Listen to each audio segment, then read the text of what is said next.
What's up, everybody? It's Sebi, and today I'm going to be talking about Clair Obscur Expedition 33. I'm going to be doing somewhat of a in-depth, I guess, review. Not really. I just want to give some thoughts on the game.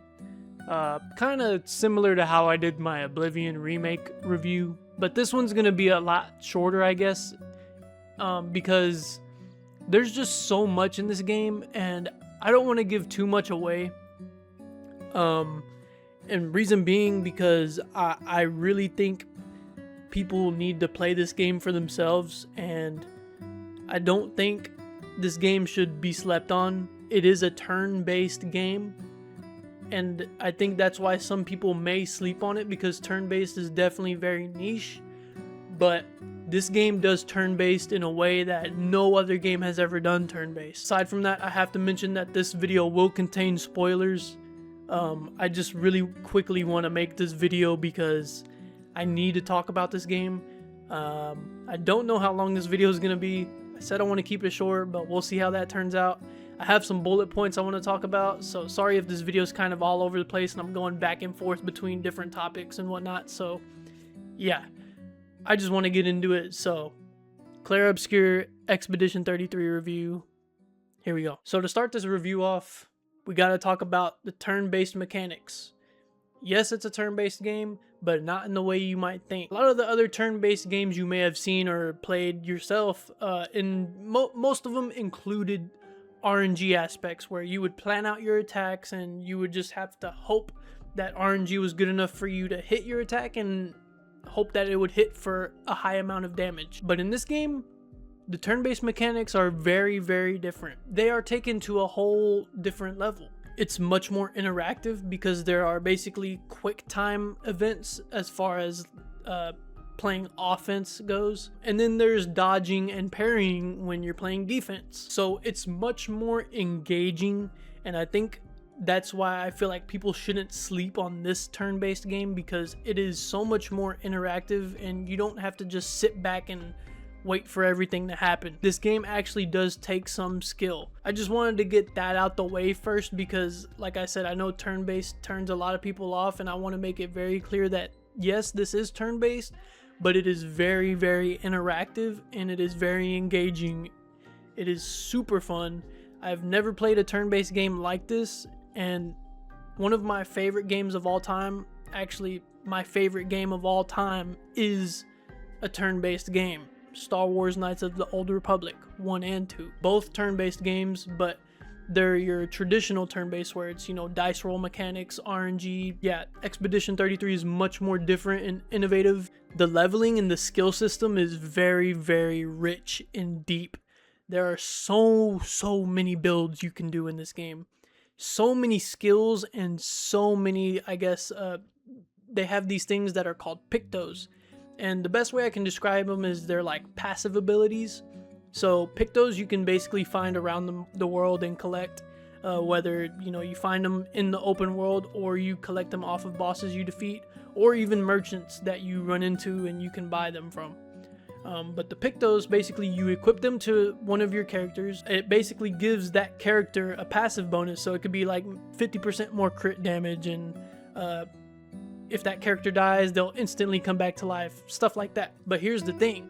The pictos, although you only get one and you can only equip it to one character, the more you use that picto, defeat enemies with it and whatnot, it will eventually unlock to the point where you can equip it on all characters with what's called Lumina points. It's just another deeper level of build crafting that I've also never seen in another game. It's very, very rich in that aspect where you collect a really good item that has maybe 100% more crit damage or something, and it's like, dang, I can only use it on this character.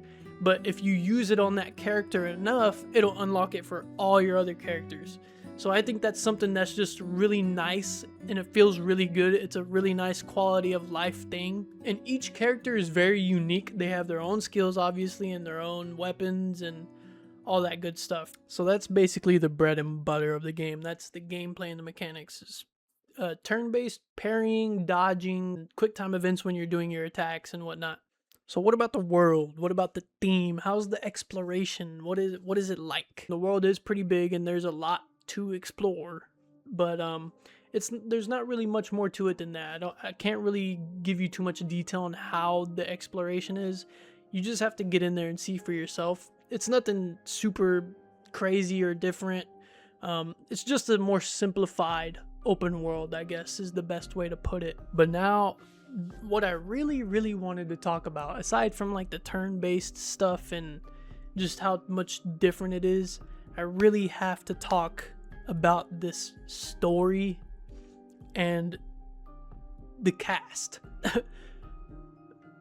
This can't go without saying that this game, I didn't even realize was going to have an all-star cast. You have people like Ben Starr, who is the voice of Kazan in the first Berserker Kazan, and he's also in Final Fantasy and a number of other things. And then you got Charlie Cox, Daredevil.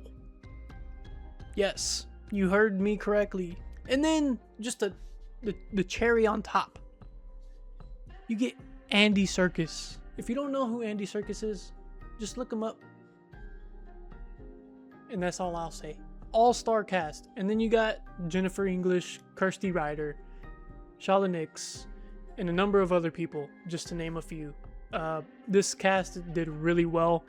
The story is just insane. I'm not gonna spoil the story because it's truly the best comparison I can make, and this might be an exaggeration, but it dare I say gave me almost like Attack on Titan vibes, just for how deep it was. Because just when you think the game is going one way, it goes like you think you know what's happening, but then the game just takes a completely different. It's crazy. I don't want to spoil anything. Just you have to go play it. You have to go play it.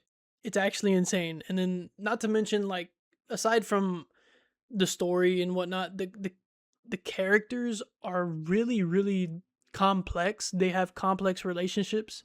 If you actually take the time to talk to them throughout the game, you can level up your relationship with them and unlock certain things and dialogue options and whatnot with these characters. And it just, there's so much lore and backstory to every character you meet, at least the party members. There's just so much, and it's so good, man. And like the voice acting and the cinematics are insanely gorgeous. And it's crazy because like you can change the appearance of your character, like the hair and the outfit they're wearing, and in the cinematics they will be wearing what you put on them. It's a small detail, but it's something I noticed really quick because I've never seen that before. But man, the cinematics are really gorgeous. And then the soundtrack, the soundtrack is I have to say this about the soundtrack, okay? And the game as a whole, really.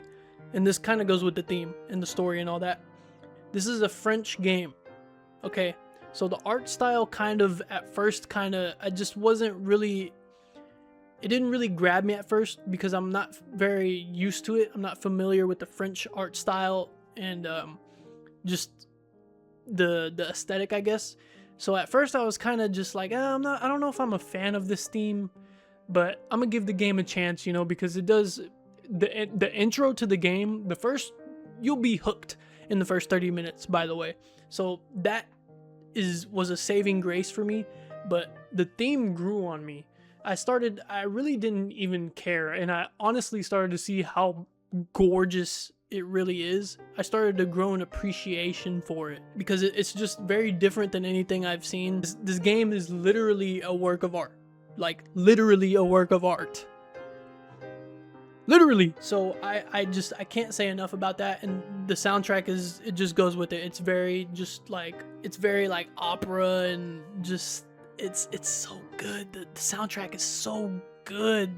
And it's when you're free roaming and just even in the combat, everything about it and the cinematics, it's just, this game is a movie outside of its gameplay. It's legit a movie.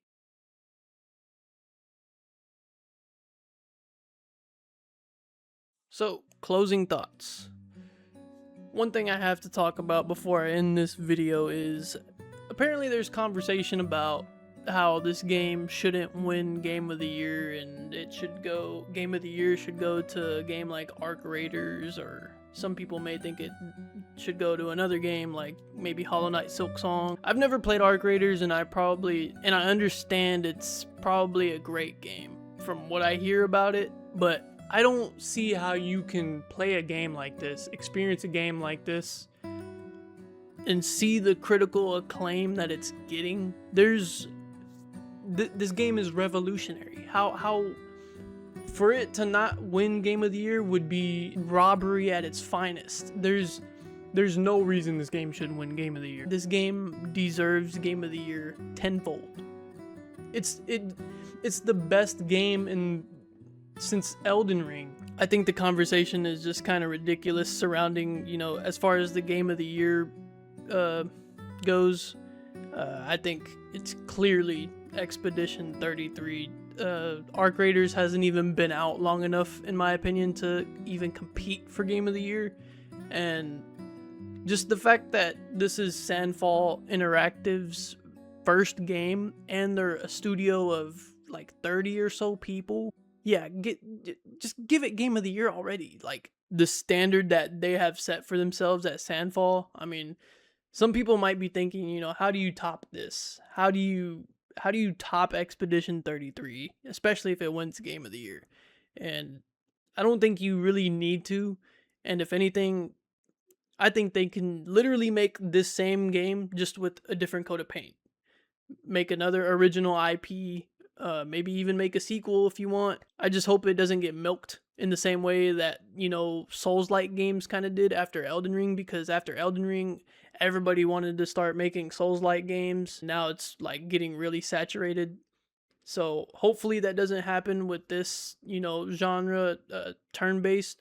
I'm not opposed to it completely. I am, to the extent that it could get milked and not as much effort and love would go into those games. But maybe I'm just being pessimistic. But then again, turn-based is a very, very niche genre, and for a developer to want to do turn-based, it's a bold, especially nowadays, I think that's a bold move. So we'll see, but this game definitely should win Game of the Year. I understand Arc Raiders is really great. I've never played it, but from what I hear, it's great. I love Hollow Knight. I haven't fully beaten Silksong yet, but Expedition 33 is Game of the Year. That is my Clair Obscur Expedition 33 review. And if you guys enjoyed, make sure you leave a like and subscribe if you haven't already. I plan to do more reviews like this on other games, so yeah, stick around if you enjoyed. And yeah, hopefully this game wins Game of the Year. And to anybody who is on the fence about playing this game, trying it out, have it on the backlog, play it. You will not regret it. It is worth every second and every hour. Take care, stay safe, be kind, and I'll catch you on the next one.